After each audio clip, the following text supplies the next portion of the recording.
I missed you. I missed you too, Padre. I was kind of a jerk to you when I first got here. I apologize. Long day of traveling. It is all good. Your mom was very mad at me. She was like, "You really hurt Demazi's feelings." I was like, "He knows that I didn't. I was irrational. I'm sorry. I apologize. No, it's fine. It's fine. I definitely. I mean, you did. Like in fairness, you did say something about it a couple times. Yeah, it's all good. But I mean, it was also like 90 seconds of play, and I overreacted. But I apologize for that. It was good to see you. I really missed you. Damn it, my hair is a disaster. We're just gonna roll with it. Got like a John Wick thing going on. Yeah, I know. I got to get it together. But I almost got my hair cut in Italy. That style that I showed you, I almost got it cut, but because it's like an Italian hairstyle. Can I ask a question? Yeah. How many drinks have you had when you were thinking about? Oh, I was stone sober.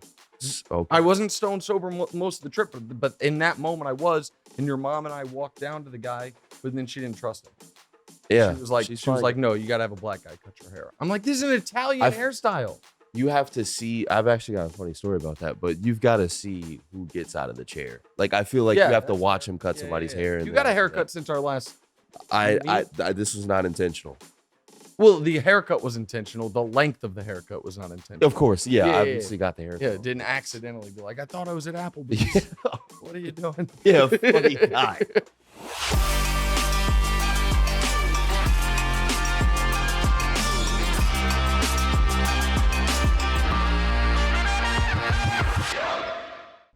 All right, welcome in another episode. What's Right, Nick Wright, the podcast and YouTube show. One special announcement. This is going to be the only place you can get me audio, video for at least the rest of this week. I don't know if I'm supposed to say this or not. Maybe slightly longer. Now, the internet rumors of the demise of First Things First, not only are they greatly exaggerated, they're flatly wrong. However, we do have an important, I can't call it announcement, but an important thing that is happening with First Things First. It might have to do with where the show is shot from without revealing too much. And because of that, we're going to be off the air temporarily as all those things get going. So if you're watching this, if you're listening to this for at least the rest of this week, maybe a tiny bit bleeding into next week, this is the place to find me, plus on Twitter, of course. But this is really it. I am so excited. What I'm not going to do is what people do when they come off vacation in media, which is start their shows talking about their vacation. I went to Rome. It was amazing. The history is unlike anything I've ever seen. The rest of that, check my Instagram stories. All right.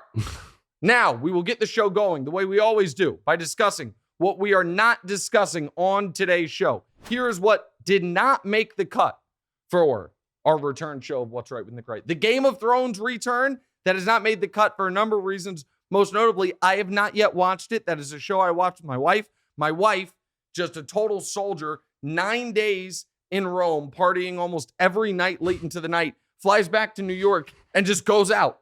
She and her best friend, Nicole, who was here with us, they're like, hey, it's Harlem Day. We're going to a concert. I'm like, you're going to a concert? Very inspirational. It was unbelievable. Shaq calling Steph the best in the world. I don't know that it's not that I don't know that I agree with that. I definitely disagree with that, to be honest, but all these like current rankings, not all-time rankings, that still have Steph behind KD strike me as a little odd. And the Ravens win an incomprehensible 22nd straight preseason game. I believe in that streak. They are 17-4-1 against the spread. You know what they say, good teams win, great teams cover. We will discuss that on the gambling show if the gambling show gets rolling when the preseason is still going on, which is unlikely, but is the type of thing we would discuss on the gambling show. Demonte, I don't know if you can tell, I am very excited to be back on the air. Yeah. I have so many takes built up inside of me, like a chamber that's overflowing. Okay. So let's get going. What are we starting with? All right. Deshaun Watson's official suspension. All right. So we're starting with just a laugher of a topic. Go ahead. His official suspension is 11 games. Yep. He will be fined $5 million, but he will be back for the final playoff push. Yep. What's your reaction to this final suspension? I think that, listen, as I've said before, and I'll say it very quickly, there was no amount of games that was going to feel right. And by that, I mean, if he didn't do it, he should get 0 games. If he did it, and you're talking about 24 plus cases of credible cases of alleged sexual misconduct, 1 season's not enough. 2 seasons feels like, I don't know. That's like, a game and a half per accuser. Right. So there was never, you were never going to be able to thread the needle, but we always knew 6 was not enough. from a purely cold perspective, what's best for the NFL and best for the Browns, it was that the suspension end this year, because then the storyline ends this year. If they would have suspended him the entire season, then the entire saga of Deshaun's return, his first game with the Browns, is now a story in the vacuum of next offseason when people are looking for things to discuss. I found it odd that they did 11 and not 12, because that now lets him come back for the Texans game. And so there's going to be a lot of media attention surrounding that, because their 12th game of the season is the Texans game. I, however, do not believe there will be a playoff push for the Browns.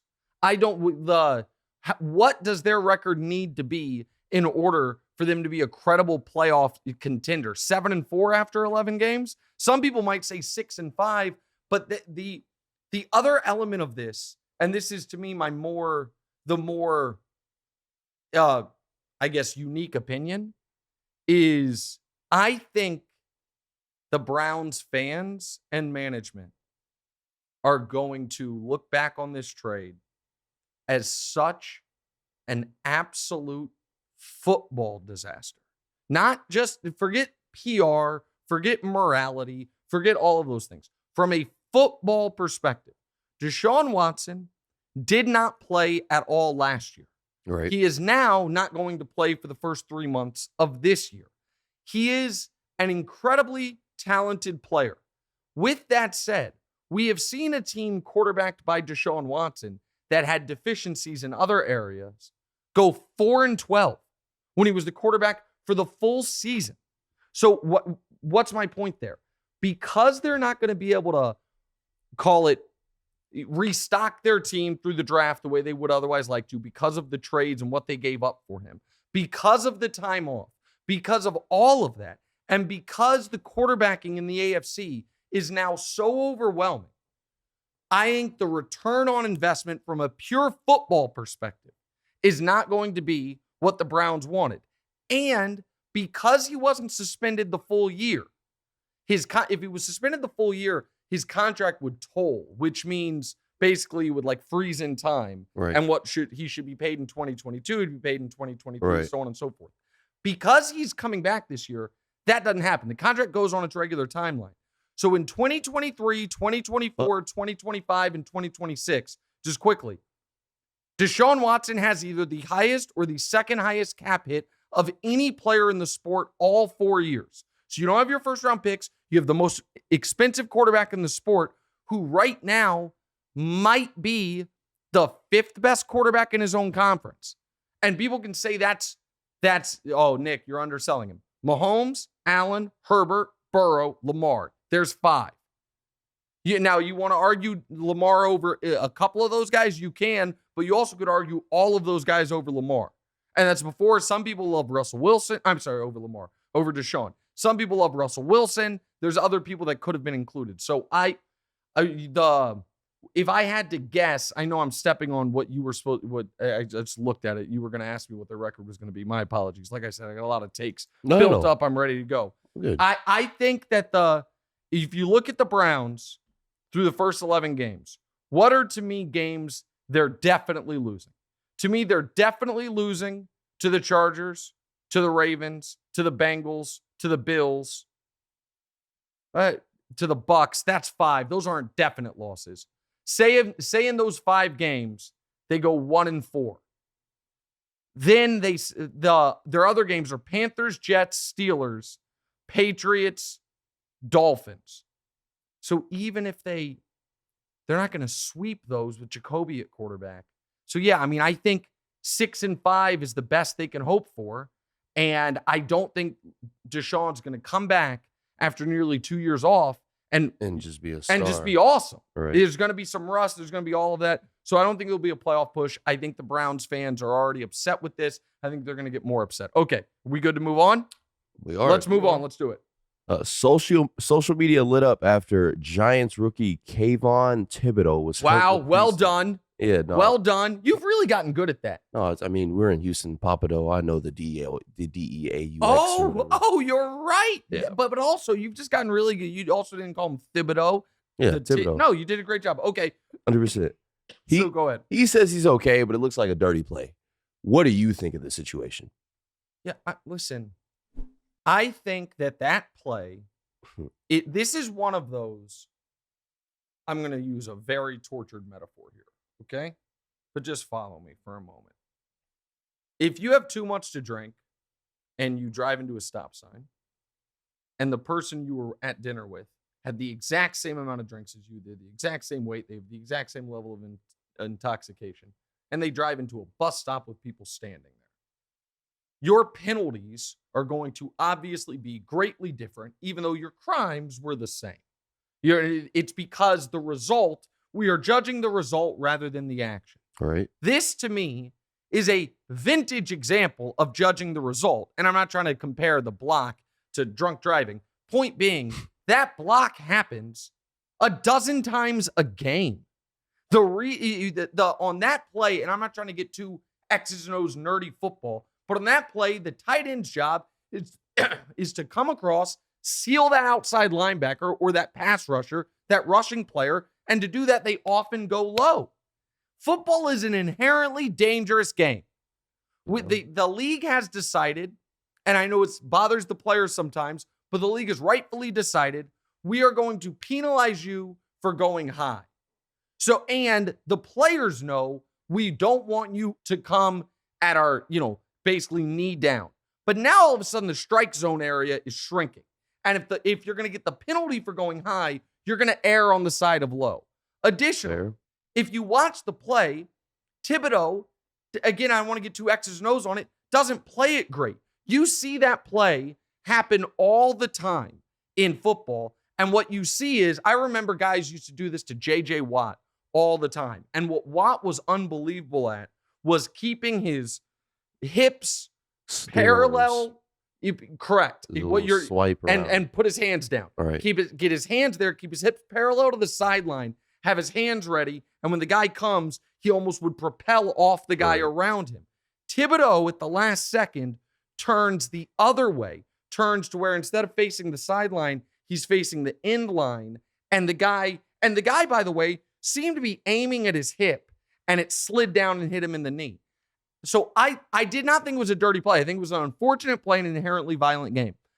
I also think this play and the reaction to this play is further evidence that social media is making everyone lose their minds. And it is of all the concerns I have for the again, this is going to seem hyperbolic. I don't mean it to.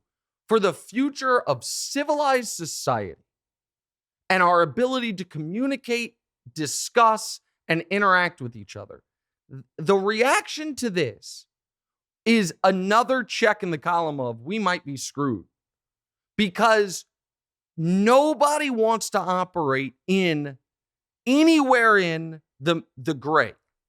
It was my colleague Emmanuel Acho is, I think, I don't know if he was the first one who tweeted out, but his tweet seems to be the one that's getting the most attention. Called it not only a dirty play, but a cowardly play.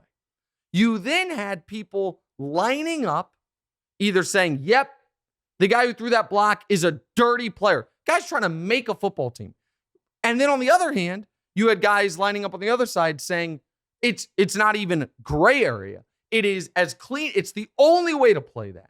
When the answer probably is, yeah, ideally he goes 6 inches higher, and ideally Thibodeaux plays it a little smarter, and ideally nobody gets banged up there.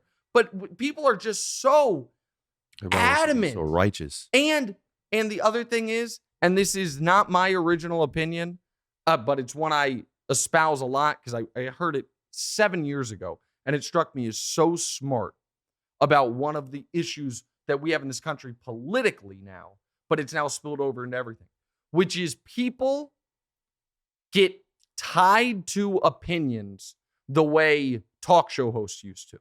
So before everyone had their own audience, you could think and believe something, get new information, and change your opinion.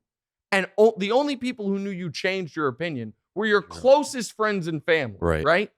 But now that everyone has an audience, everyone gets tied to a take and they feel like they have to defend that take even when new evidence comes around.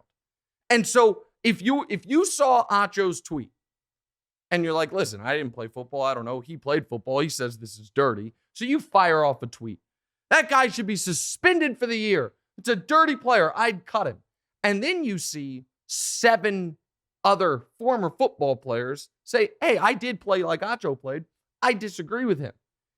In a normal world, you might be like, oh, I was basing my opinion on someone else's opinion because of their experience. Now there's more people with other experience giving me theirs. Right. Oh, I can come in. But now you're tied to it. Nobody wants to admit they're wrong. So now they're like, nope, you're wrong. Jeff Schwartz, you're wrong. Mark Schlereth, you guys. And so it just becomes people need to be more like science. Yeah, there you go. Well, that's a good line. I agree. Evolve with new evidence. Exactly. And the other thing is this.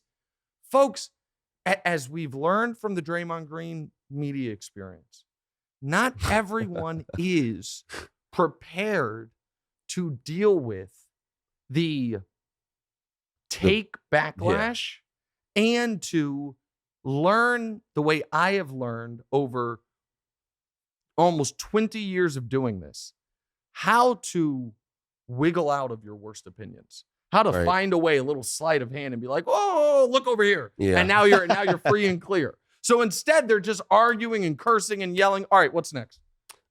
Next is Tom Brady. Okay. You missed some training camp due to missed a lot of training camp issues. He left training camp before I left for Rome, and he got back today, which is we're recording on Monday. He missed a lot of training camp. Hey, man, he's freaking Tom Brady. Okay, go ahead. Training camp. Yeah. However, he returned to practice Monday morning. Yep. Some people think that he missed all of this so he could go on audition for The Masked Singer. Okay. Whatever that is. His offense. Okay, by the way, that might be Fox's highest rated television show. It's a great holy show, crap. so No, I know it, Masked Singer. Of course. It was like honestly a part of my persona. Yeah, exactly. You know what? You're right about that. You know? It is a part of the DeMonze brand. I don't watch The Masked Singer. What are you talking about? Exactly. But great show. America should watch it. Go ahead. His offensive line has become very injured over the postseason. With all this weird news, are you still fading the Bucs? Okay. Yes, I'm still fading the Bucs, first of all. Second of all, let me talk about the Brady thing for a moment. Okay. Everyone's going to ask for Nick to crush Tom Brady. They expect me to crush Tom Brady. There is one athlete in the world who has earned the level of deference due to longevity and excellence that Brady has. Wonder who that is. Check your bingo card. It's LeBron. Okay. If I am being honest, if LeBron was mysteriously gone from training camp for 10 days, would I say, bad teammate, not doing it? Or would I say, guys, he's been in the league 20 years. If he needs time, he needs time. I'd say the latter, not the former. 100%. So if I would cut LeBron the slack, I'm going to cut Brady the slack. Okay? Right. That's first of all.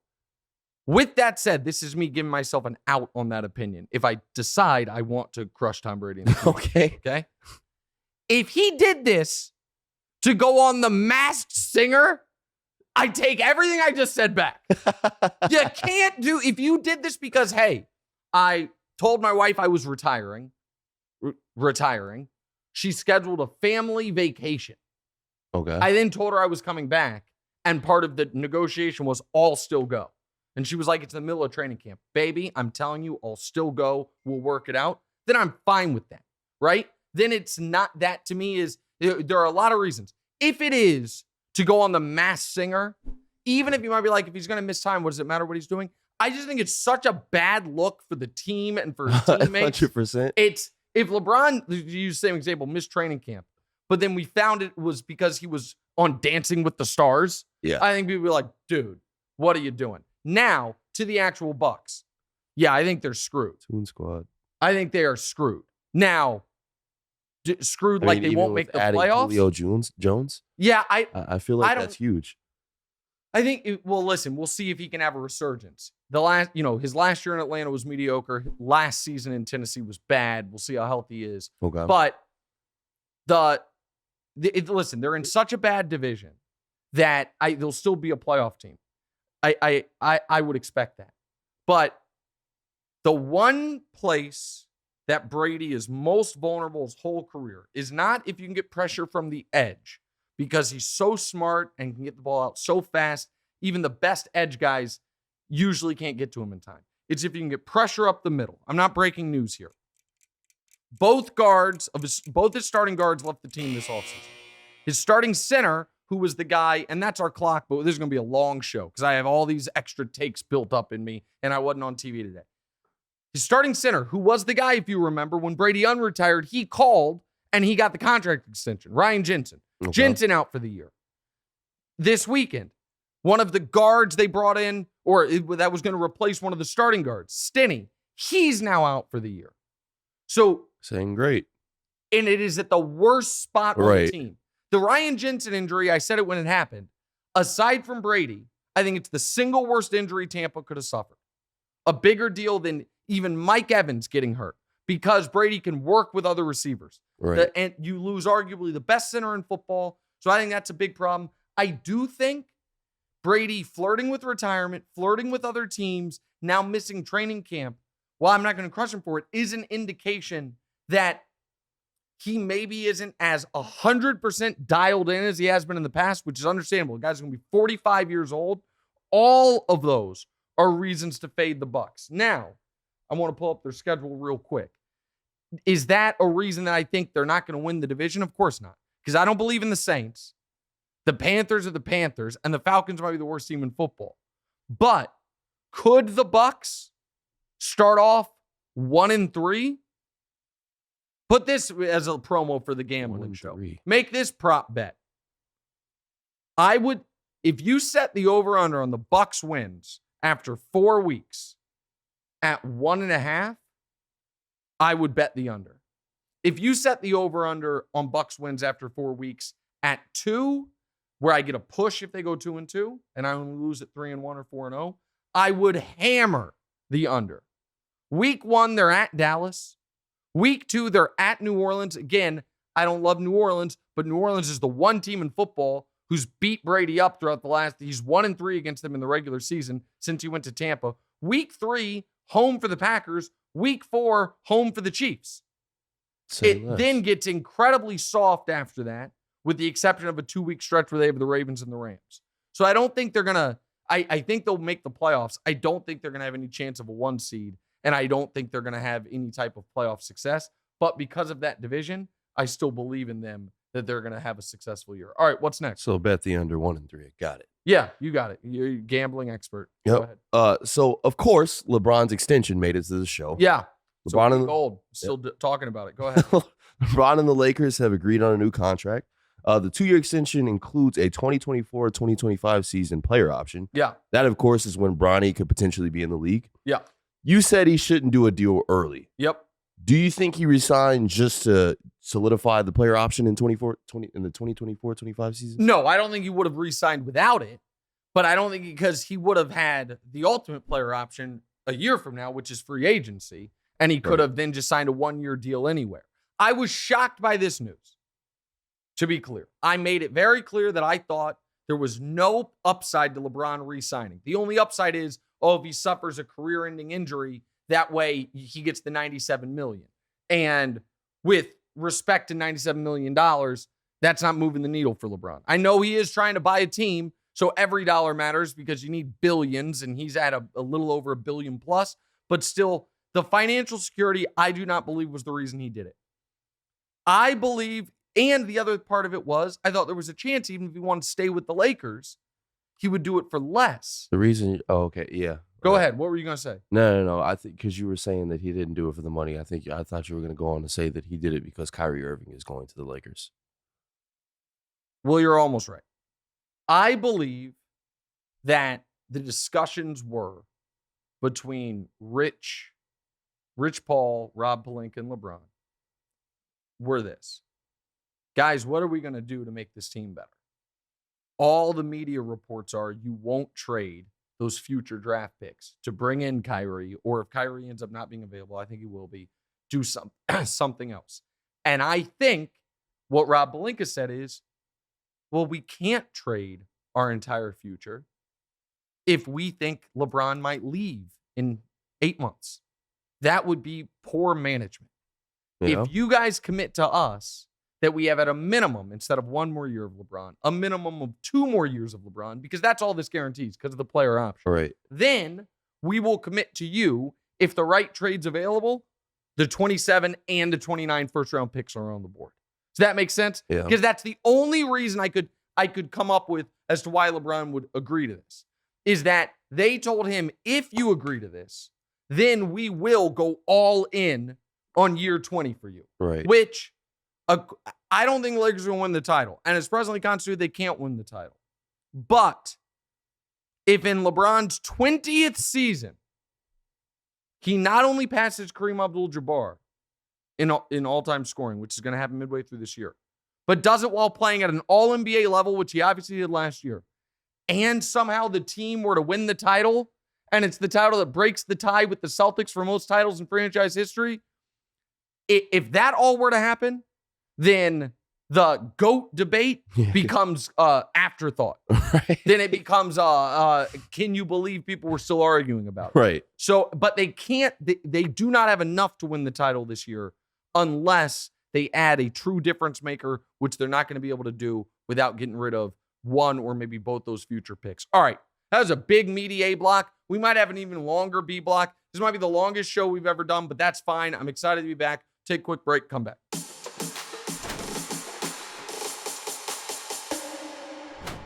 I said I wasn't going to talk about the vacation, and I'm not. But what I guess I am briefly here. What I am going to say is anybody that is interested in history, I cannot imagine. Now, I've never been to Greece, and I haven't been to Egypt. So those would be the only, and I guess, you know what, also parts of China. I guess those would be the Mount Rushmore of historical places to visit, along with Rome. Okay. But the youngest buildings in Rome are 150 years old. The oldest are more than 2,000. And the scale of what these people were doing 2,000 years ago. Everyone talks about the Colosseum. The Colosseum's unbelievable. The Pantheon, I cannot put into words how jaw-dropping it is. And the other thing that Nicole, your mom's best friend, who was with us, pointed this out. And it was, my mom, I think, also mentioned it. The part that's impossible to conceptualize is how many goddamn sculptors lived in one place? Because every building, the front of it has these perfectly done marble sculptures. And it's like, how many of these people had this talent? It's like a common practice out there. It is as remarkable a place as I've ever been to in my life. I also say this quickly. And I'm Italian, and I hate to say it. The food was unbelievable. I thought the food in Barcelona was better. Okay. I thought Barcelona was the best food city I've ever been to. Rome is a close second, but history-wise, nothing comes close. All right, are you ready to go? I'm ready to go. All right, what are we starting with here?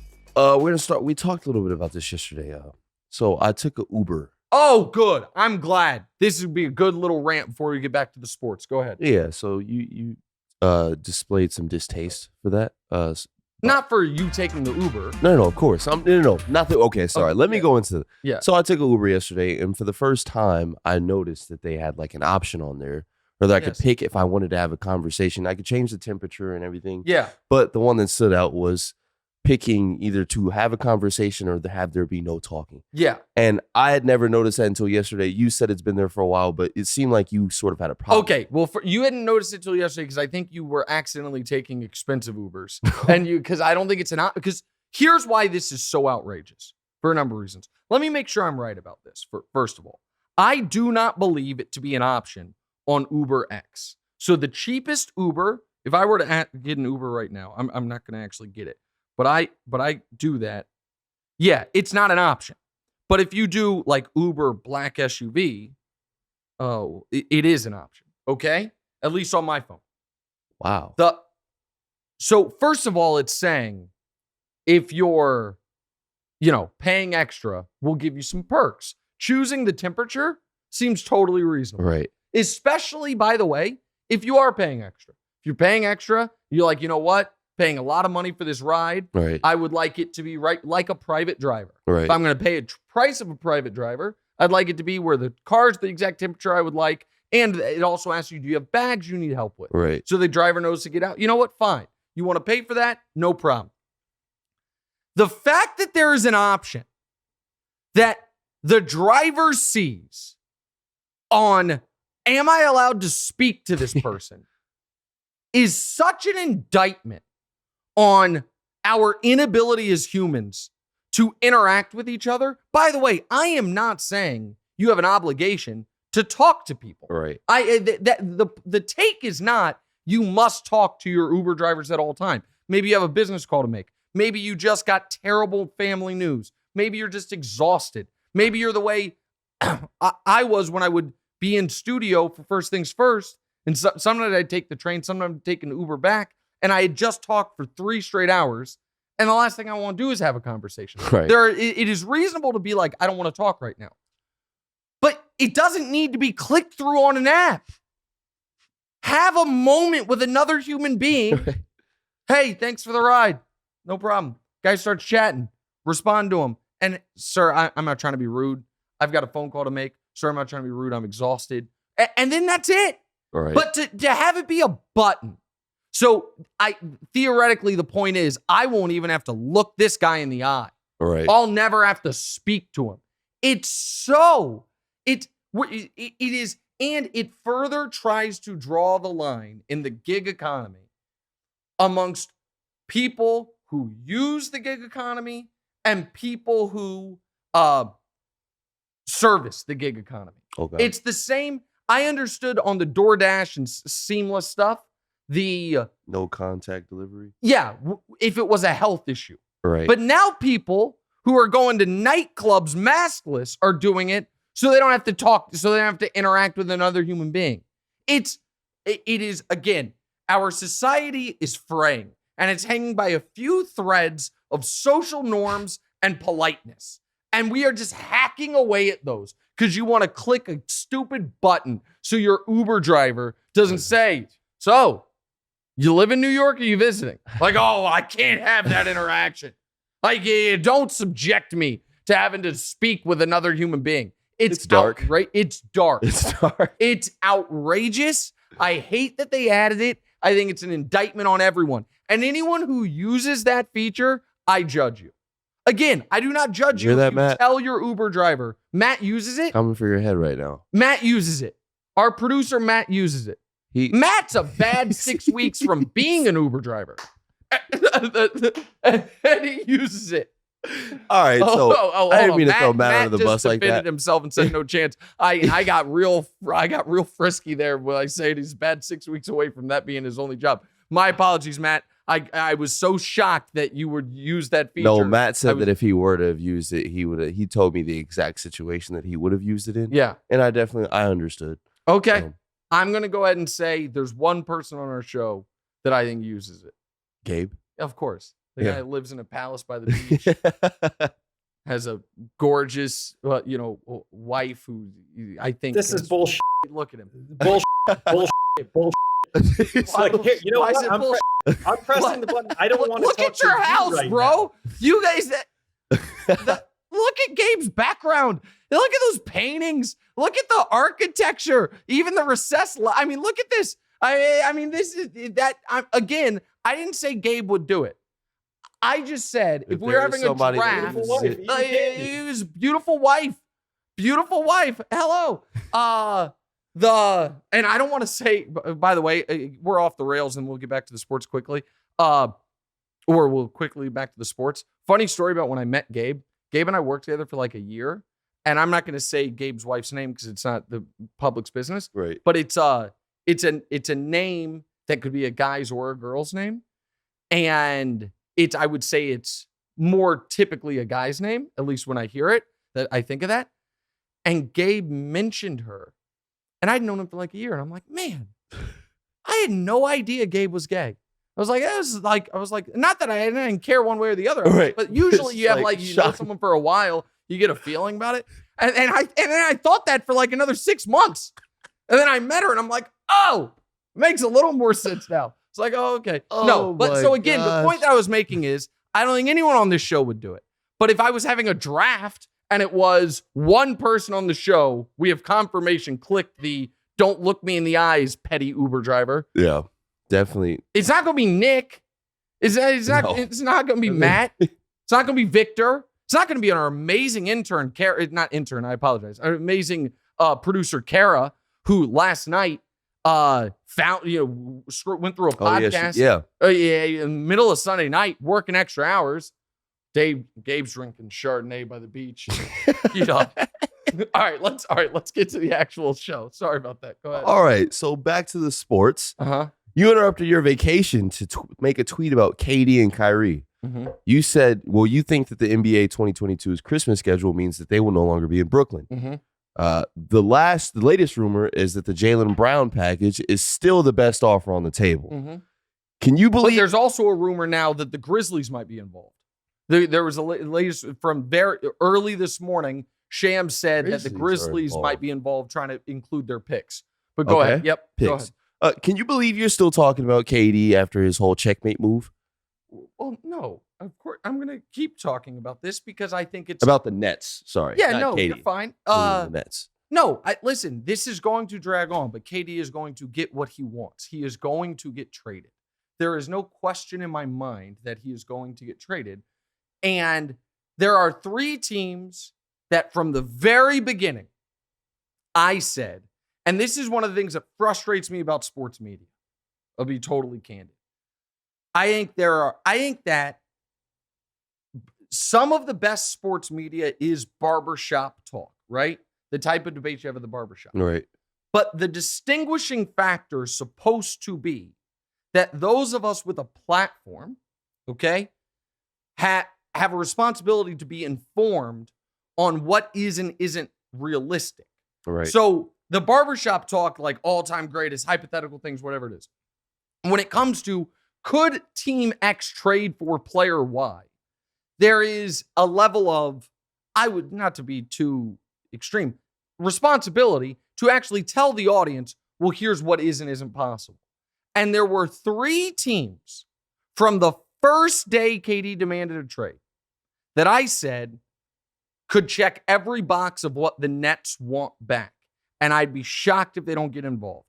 Those 3 teams were the New Orleans Pelicans, who are involved, the Boston Celtics, who are heavily involved, and the Memphis Grizzlies. And nobody was talking about the Pelicans. Now they are. And now Sham's saying the Grizzlies are involved.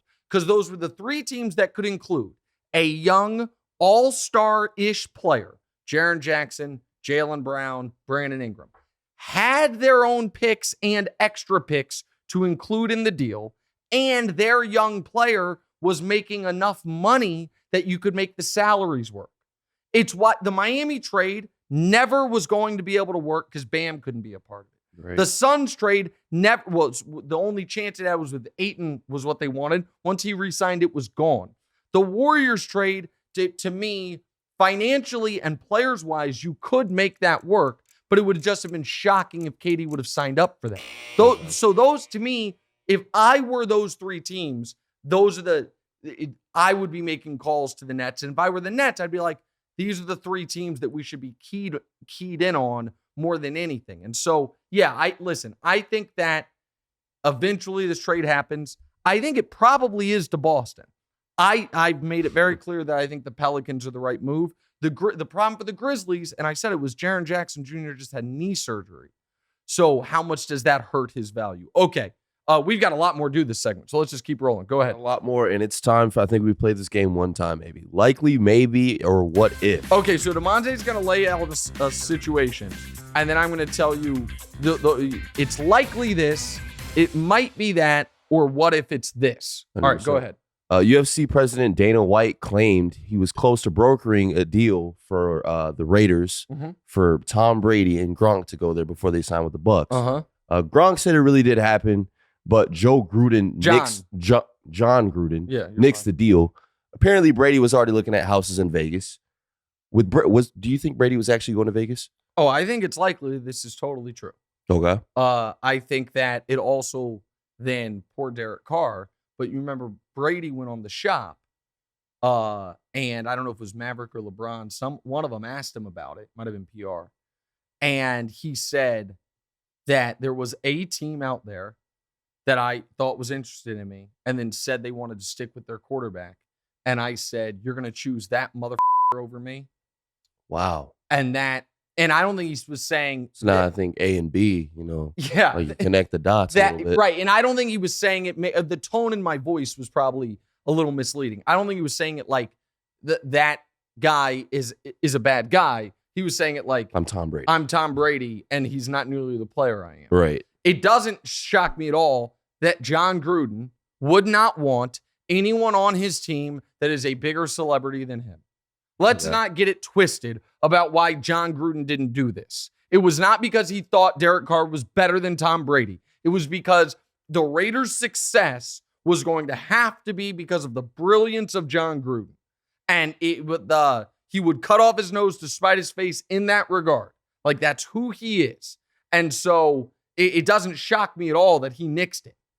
And what is a little interesting is it shows Brady was interested in coming to Mahomes' division.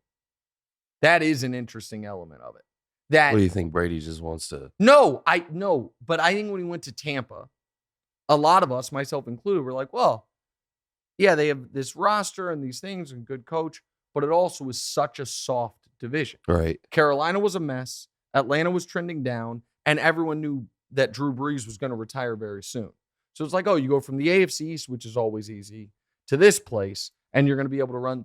But we now know that he was thinking about Miami, which stays in the AFC East, go against New England, wanting to go to the Raiders, and I think that would be the ultimate, like, all-time GOAT checkmate. Right? Because keep in mind, he had beaten Mahomes in that playoff game with New England. However, the previous year, Mahomes had won the Super Bowl, right? The playoff game against New England with the Chiefs went to overtime. Mahomes played great. He hadn't beaten Mahomes in a Super Bowl yet. Which was his new ultimate checkmate thing, the Bucs Chiefs Super Bowl, that year's first year in Tampa. It would have been an ultimate, I'm going to the division of the guy that a lot of the media is saying one day could be the GOAT, and I'm going to just start winning. So I find the whole thing interesting. I'm not surprised that Gruden nixed it. All right, what's next? Okay. Go ahead. Oh, wait, I didn't do it. Sorry, I didn't do the segment. I didn't do it right. So it's likely that this is exactly true. But maybe that Dana White is overstating his own importance in this, which is something Dana White is on brand for him. But what if Brady had gone there? Then you know what doesn't happen? If the Chiefs and the Raiders play in the playoffs, the Chiefs' offensive line is not as banged up as it was in the Super Bowl. Mahomes kicks his ass. Mahomes wins back-to-back. And Brady, and all of a sudden it's like, whoa, that go. Well, Mahomes on his tail. Might have retired. Yeah, who knows? And that's why we call it What If. Yeah, there you go. Sorry, I forgot how this segment worked. All right, what's next? Packers head coach Matt LaFleur said quarterback Jordan Love is light years ahead of where he was last year. This undoubtedly offended Aaron Rodgers. He does tend to get a little sensitive. Mm-hmm. What was Matt LaFleur? Well, that one's weird. Matt LaFleur. Matt LaFleur. LaFleur. The reason it's weird is because you're adding an M when it's an L. You're all right. Let's do it. What was Matt LaFleur going for? There you go. There we go. First, he was going for his guys. I've been the coach of this team. We win 13 games every year. Can people pronounce my name right? I mean, that's what he's going for. All right. It's likely he is simply trying to build up a bit of trade value for Jordan Love. It is likely that he simply wants Jordan Love to have some type of trade value if somebody's quarterback goes down so they can recoup that pick, because Love, with Rodgers signing this new extension, Love's rookie contract's going to expire before he ever sees the field. Okay? So that's what's likely. But maybe Jordan Love actually is light years ahead of where he was. Now, I think I was in Rome, but I think he threw 3 picks in one of these preseason games. Light years ahead of Aaron Rodgers. No, light years of where he was last year, not where. Then I don't really understand why this would offend Aaron Rodgers. Okay, but what if? I agree with you there, by the way. But what if this is not actually anything more than what a coach would normally do to try to build up his players. And because of Aaron Rodgers' own history here, we are reading too much into the impact it would have. Right. With that said, in years past, I would have thought, yeah, this might piss off Aaron. But Aaron, not the new ayahuasca, I'm here for love, Aaron. Aaron has really convinced me that his experimenting with hallucinogens has changed the way he looks at the world. I believe that. I have heard it from him. Why are you laughing at me? No, man, it's just, you know what I mean? You're just saying that. I feel like you're just saying the guy's, he's high. I don't think he's high right now. But, okay. Let's just do this quickly here. Once upon a time, Oh, Jesus. No, just wait a moment. Don't get mad at me here. You don't get mad at me here. Yeah, I know exactly what you're about to start talking about. But go ahead. We're doing it quickly. Let's go. Do it quickly. Once upon a time, Domanze, with some friends in a safe, controlled environment, what I would call microdosed some, not ayahuasca, but similar. This isn't the Schlitterbahn thing you were talking about. It's something else. And I saw you the next day. And you were a more, call it, open and loving person than I had seen you in a very long time. Yeah. And it clearly, that experience had opened your eyes and your heart to something. And since then, I watched a whole show called 7 Perfect Strangers about microdosing psilocybin. And now that show's about like seeing dead people, kind of. But there is some science behind these types of drugs activating part of your brain that then has lasting effects long after you're high. That's all I'm saying. I wasn't trying to put your business out in the street. I'm just saying I had some firsthand experience with it, plus research about it, plus the contemporary pop culture analysis of it, plus Aaron Rodgers. I do think, so I guess the what if we all should go to Peru and take ayahuasca? That's the what if. All right, what's next? After a very eventful offseason, Zach Wilson got hurt in the first game of the preseason. Yeah. After a bad rookie season, he's already going to miss time in his second season. What does the future hold for Zach Wilson on and off the field? All right, before I answer, can we get Gabe back on the show, or did he leave because I insulted him so much? If Gabe's back on the show, I would love to get Gabe, our resident Jets fan, his take on this, because I want to see where you're at, Gabe, on Zach. First, if I may, what was your optimism of Zach Wilson before this preseason started, and what was your reaction to the injury? You said that Matt has about 6 bad weeks before Uber is his only option, and I would have said Zach's number was about 3. So I've never been a believer. I'm still not a believer. Okay. All right. So this is my concern. I had real questions about Zach Wilson coming out of college. I also, and this isn't exactly how probabilities work, but in my head they kind of do. I look at last year's draft class. I'm like, okay, I believe Trevor Lawrence is going to be a star. He hasn't shown it yet, but I believe in that. Trey Lance, we haven't seen anything yet. I think he's going to be good. Mac Jones, at the very least, is going to be competent, right? There's never been a draft class in history where all of the first round picks, when you have that many of them, hit. Right. And there's always at least one, when there's 3+ first round quarterbacks, huge bust. Right. Like with the year that Lamar went 32 and Baker went 1 and Josh Allen went 6th or 7th, Josh Rosen's mixed in there. And the other Jets quarterback, Sam Darnold's mixed in there. Justin Fields has his work cut out for him. But Zach Wilson was the one that I was most confident this isn't going to work.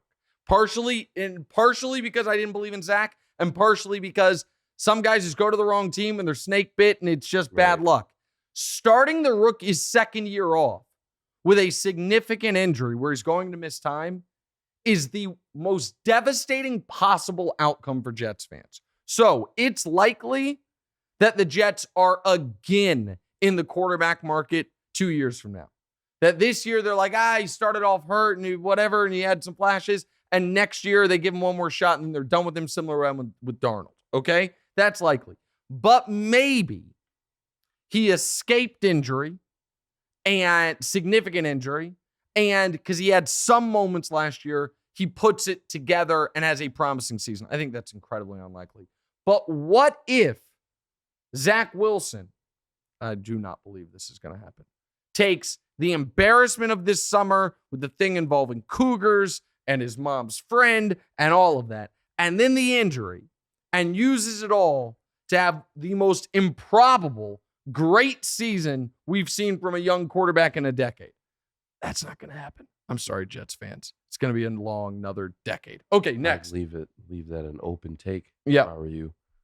Chet Holmgren appeared to injure his ankle after attempting to defend LeBron on a layup. Yeah. This is the guy who's supposed to be a generational defensive prospect. Yeah.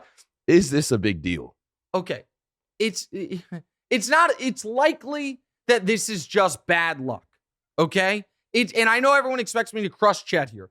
It's likely this is at a gym with a slippery floor because they ended up canceling the game midway through. LeBron is 275 pounds. Yeah. It's not like, the thing is this, it's like, oh, if LeBron does that to him, think of what? There's not a lot of other guys in the league that are going to do that.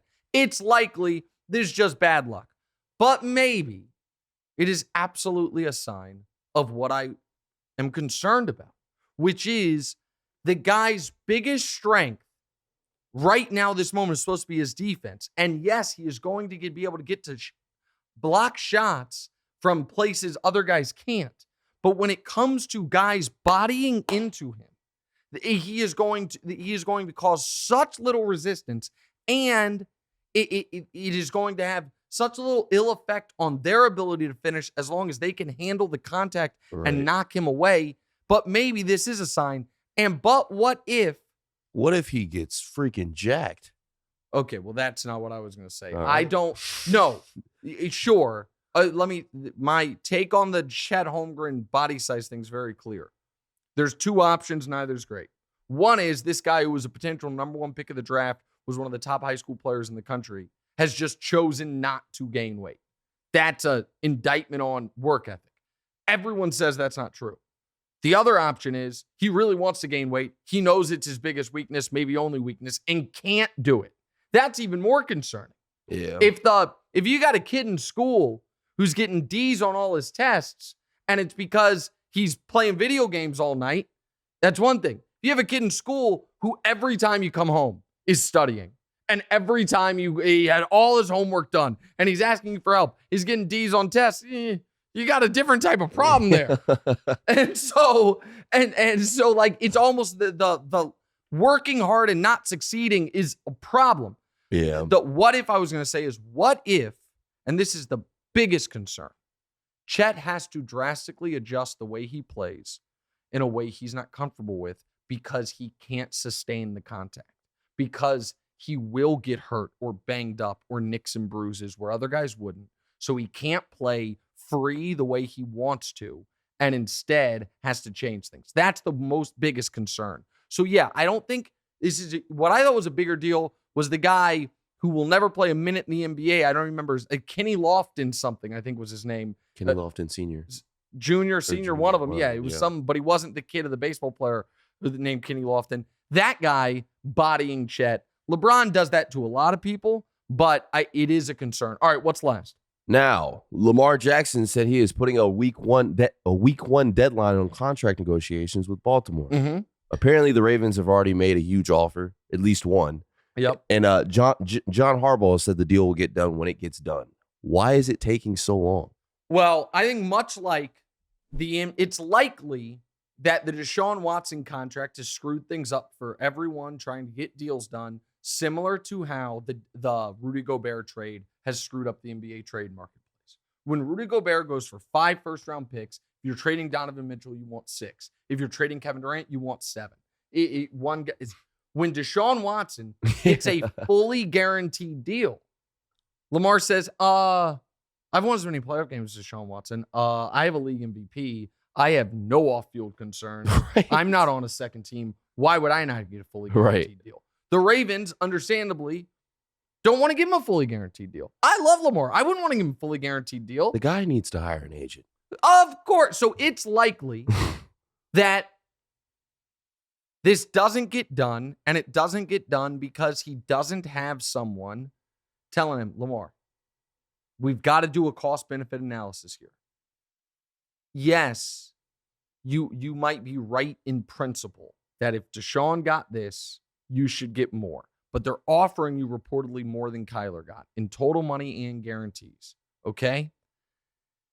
Is it worth fighting for the principle of this other thing rather than locking in what will be lifetime financial security of $100+ million? You haven't made that much money yet. I understand he's got good endorsements. He was a first-round pick. He was the last pick of the first round. And I don't know how Lamar spends his day-to-day life. I know this. As someone that buys some expensive jewelry, Lamar has spent a lot of money on jewelry. Okay. And that, if you have $100 million guaranteed, that's not an issue at all.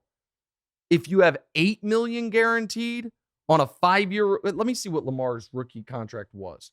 So Lamar, I'm going to look it up real quick. I apologize for not having it in front of me. So Lamar's initial contract with the Ravens was 4 years, $9 million. Okay. This year he's going to make $23 million. Okay, so that $23 million is guaranteed, and that obviously takes care of a lot of the things. But you can go through that. Absolutely, you can go through $20 million as a pro athlete. Easy. I would be telling him lock in the $100+ million. It's a good franchise. They built it around you. Do all this. It's likely if he had an agent, this would have been done. Right.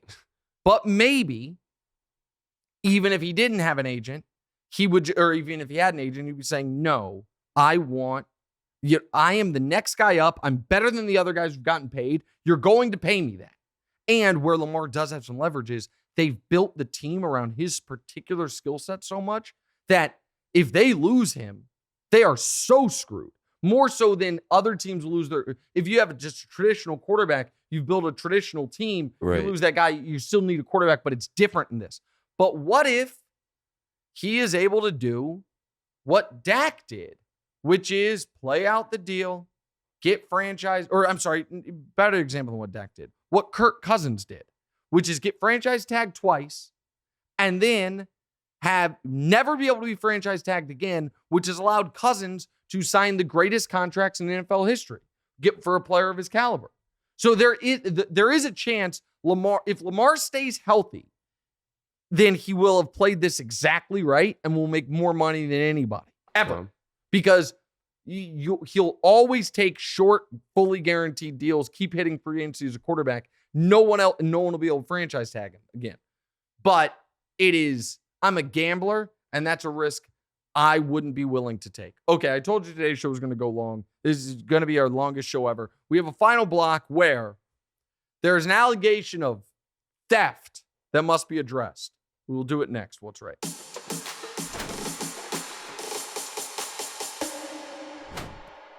All right, welcome back in. Final segment, What's Right, Nick Wright. I'm glad we went long today because it allowed us to be recording right when Baker Mayfield was officially announced the starting quarterback for the Carolina Panthers.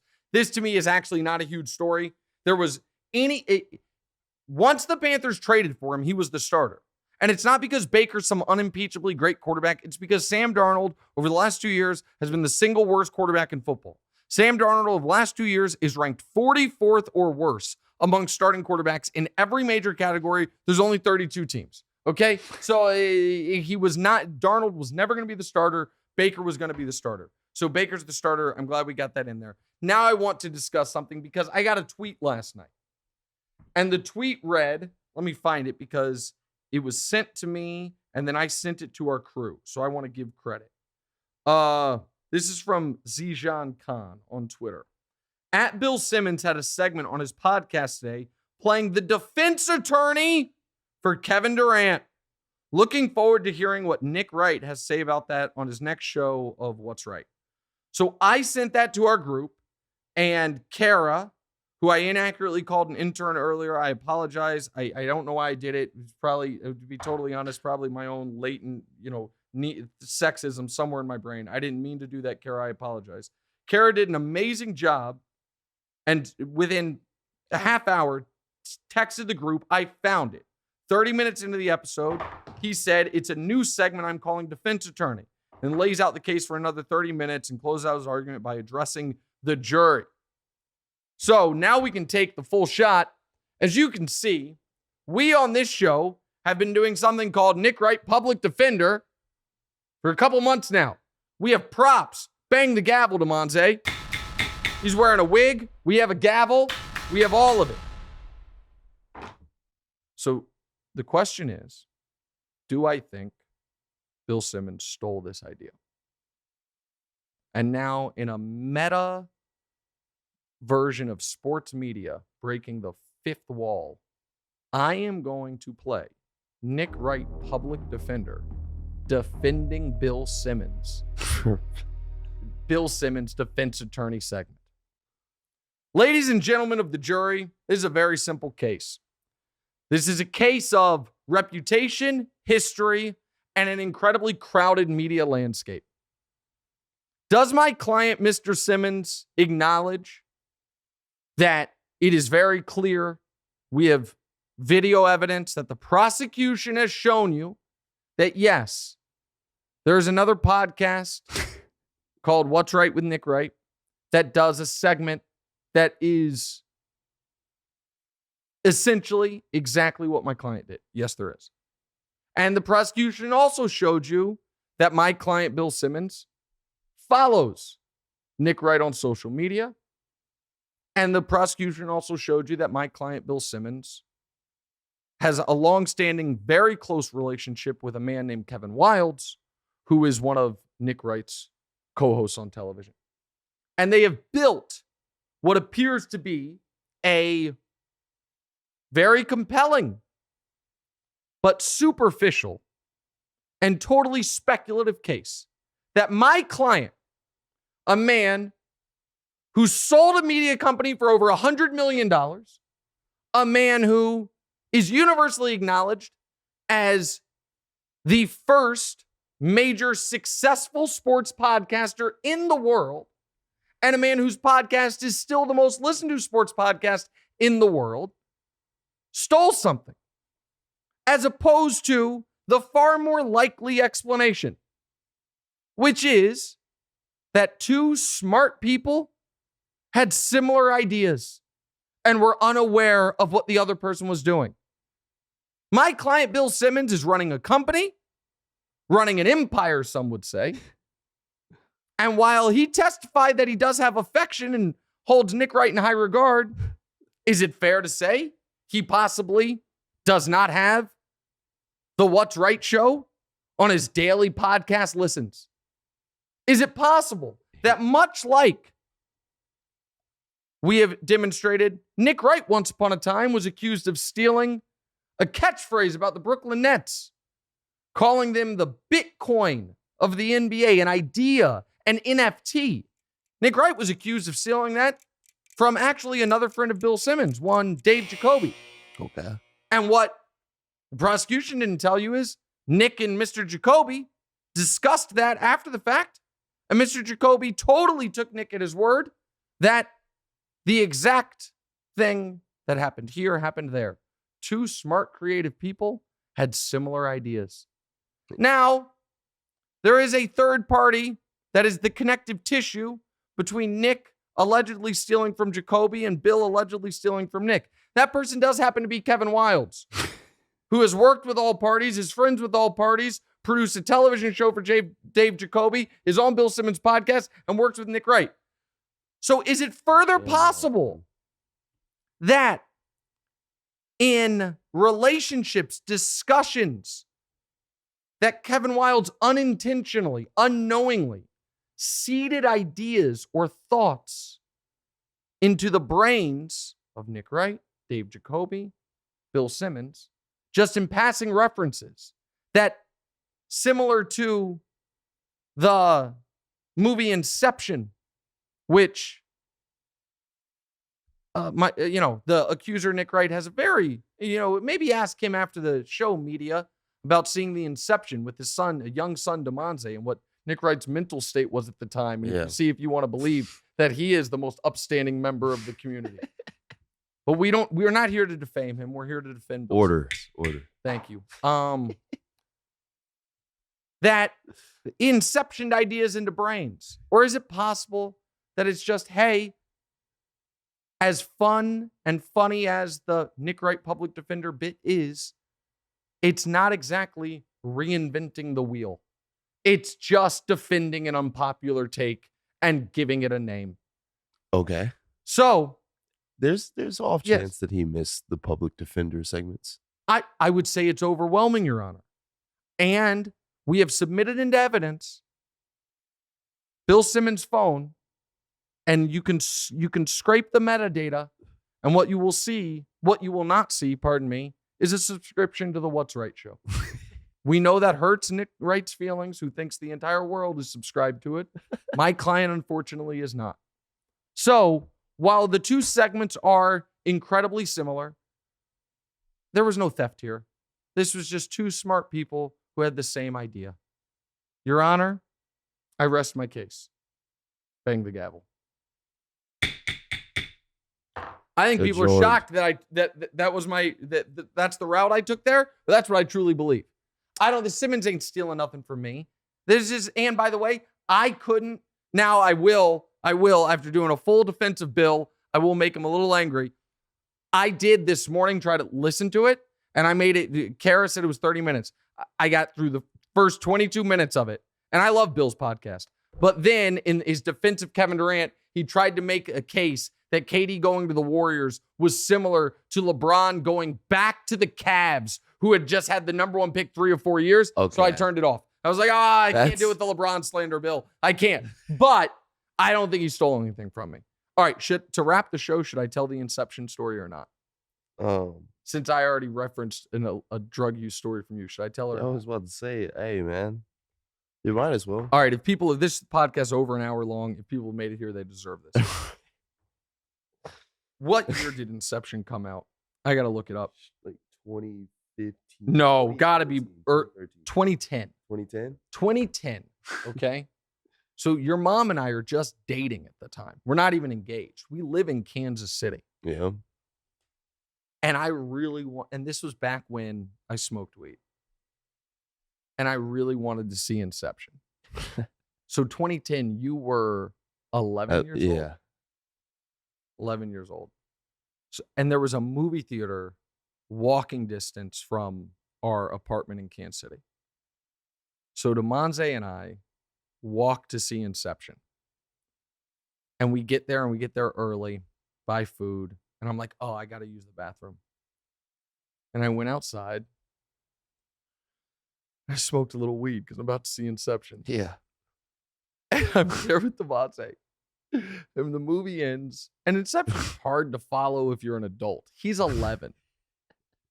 And I'm like, did you like it? He was like, that was, I think, the worst movie I've ever seen. And me just ripped. I was just slobbering. Me just ripped. I'm like, really? I thought it was unbelievable. And Demonze obviously at the time had no idea. And then I told you the truth about this a few years ago. Man, because I could have stayed at home, dude. Like,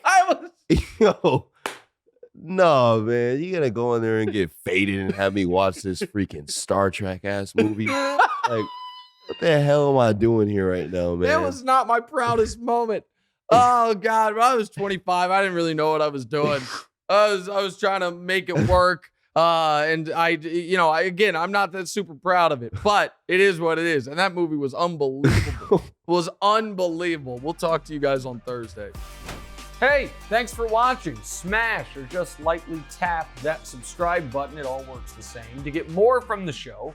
And make sure you click. Why don't you want to mash the bell too, guys? Or just, lightly tap the bell to get notified every time new content drops. Check out full episodes of What's Right wherever you get your podcasts, or just hit the link in the description below.